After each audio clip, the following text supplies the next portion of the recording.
Right. Looking at the things and the new points of celebration that Namwong is bringing on board, and looking at the entire season, the level of investment that the team has gone through and all that, of course we understand that also other teams have invested equally huge. I would like to know, because I really don't know, what is the prize money for the champions? For the prize money, it's been a topic since Saturday when the Namwong Blazers took the trophy, but it's for a fact that there is no clear information that anyone got prize money for winning the championship. But remember, last season I think there was a prize of 5 million, and this is something that has not just triggered Namongo as the champions, but the basketball community, because everyone is asking themselves, like, after an investment that Namongo has put in, City Oil, Summit, Res Life, and all the other teams, KCC, UCU, and at the end of the day, they are turning up to take the trophy and the medals. Sometimes it's a demotivating factor, and this is evident because when the Rwandan League ended, where APR won Patriots in a sweep of 4-0, emerging as champions, they got 15 million francs, and when you convert it to UGX, I think it's quite some good money for a team to go back with. Sometimes you will find that this money, the prize money, is not equivalent to the money invested by the managers or the team owners, but it's a motivating factor to know that actually when you play good basketball, there is what they've been paying you throughout the season, but there is also this prize money that goes back to management, and management knows best how to spend this money at the end of the day. But this is something where we're even anticipating the league to start even much earlier. So where are you putting the managers of the championship teams, City Oil and Namongo, that they reach the finals? Maybe this would be a good start for them the next season. But it's all like from the communications throughout FUBA and the NBL, we've not seen anything regarding the prize money. Oh, wow. Now that goes back to the people that are following us. Always, some of these questions get back to you. What are your comments about the prize money?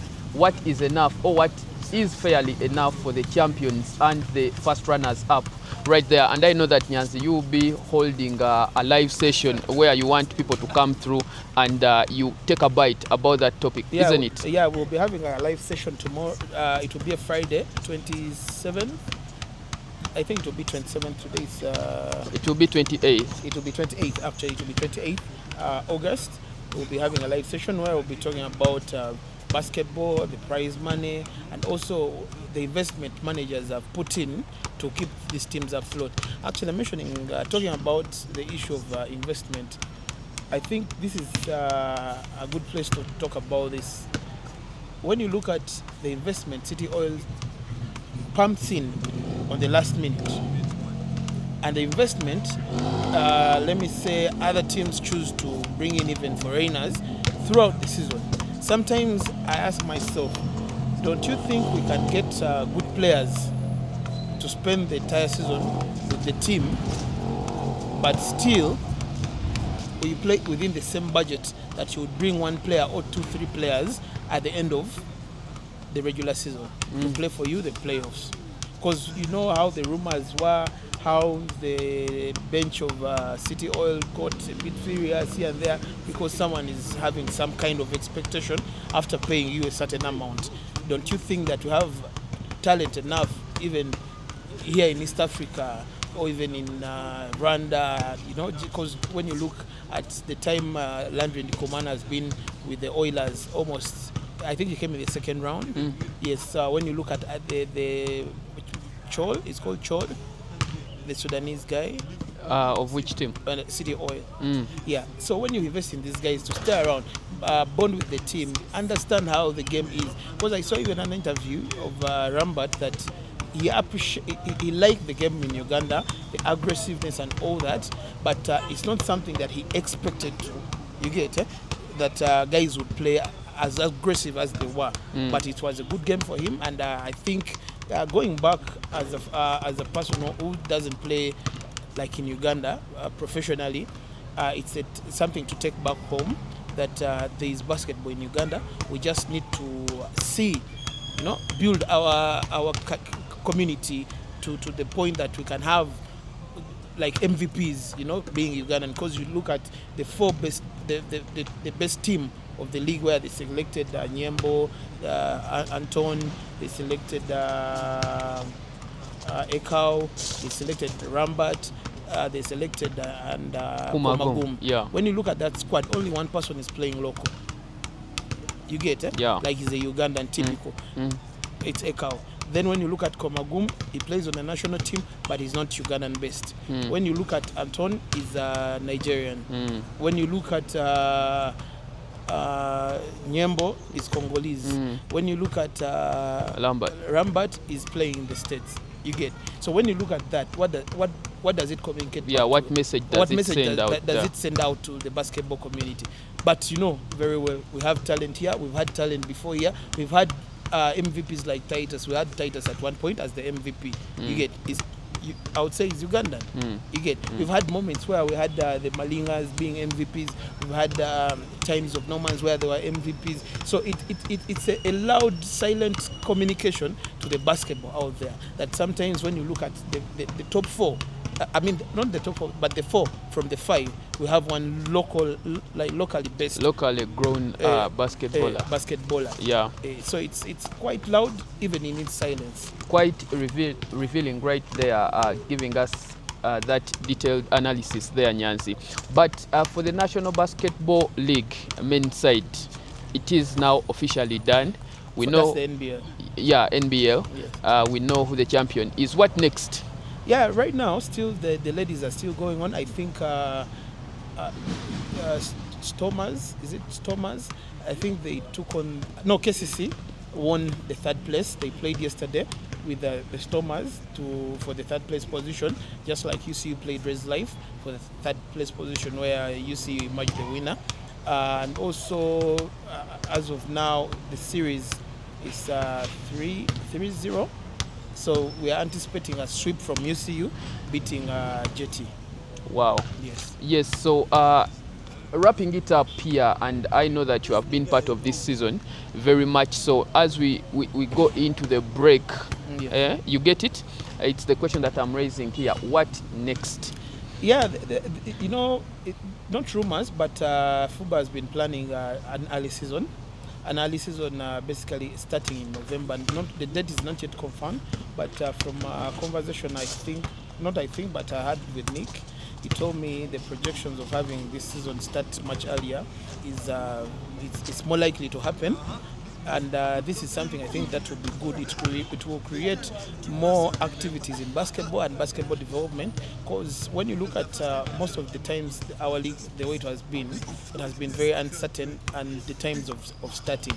But if the league happens to start in November, the chances of not even reaching June, it's very high. It may end around May. You get. So that means in that time we have a big window to do a lot of basketball development in regards to 3-on-3 competitions, and tournaments, also retired players, coming in, academies being, very active. So basically, it's going to be a change of calendar in a way that it's creating space for, I would say, scouting. You get, because sometimes you have 2-3 months and the league has ended, but people need to rest, maybe for international players, go visit their, families and all that. Just like right now, immediately the league ended, I think the Congolese team was waiting for Nyembo to turn up in Senegal. And when you look at all these things happening, actually, just for information, today Congo was playing Angola. Yes, they were playing Angola, and from the last updates I found out, Congo was struggling a bit because Angola, it's a big team. So when you look at all those things, that means when the league ends earlier, that means people can jump onto other commitments. Just like you've seen some players in our league or in other leagues where someone tells you he was playing in a league, let me say in Rwanda, and actually once it ends earlier, he can come and play in another league even mid-season.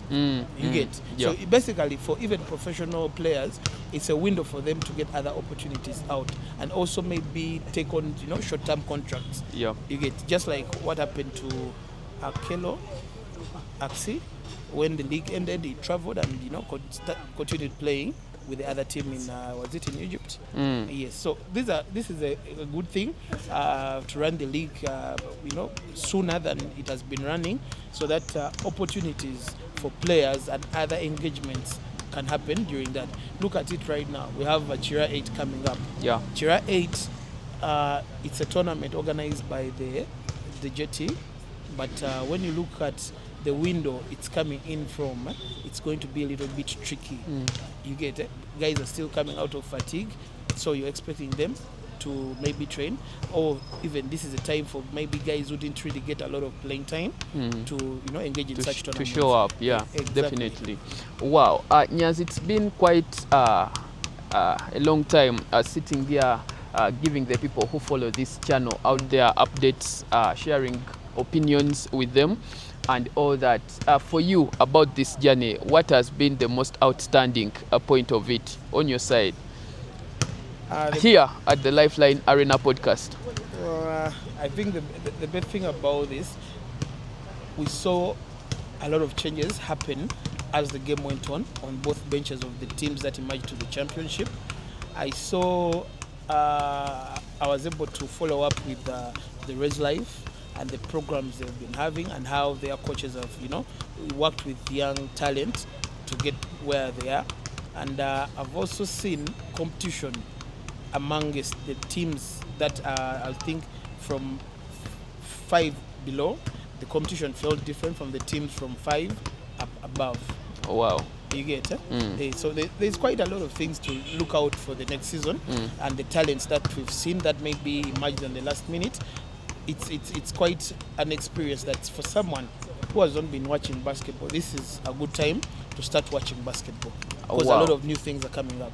True, very true. I cannot disagree anymore. You have heard it from the horse's mouth, and right here giving you great some of the updates coming up over this weekend. It will be the trophy parade for the Namwongo Blazers, back-to-back champions, and they will be celebrating their victory with the fans as they will be traveling from Kamocha to Namwongo. Be a part of it if you are such a Namwongo fan. Most definitely, you are right. I'm going to be there. That is all you'll get from us right here at the Lifeline podcast. Nyanzi, for your final words. Let's be there at the parade with the Namwongo. Let's celebrate basketball, and let's create the awareness that basketball needs. Definitely, definitely.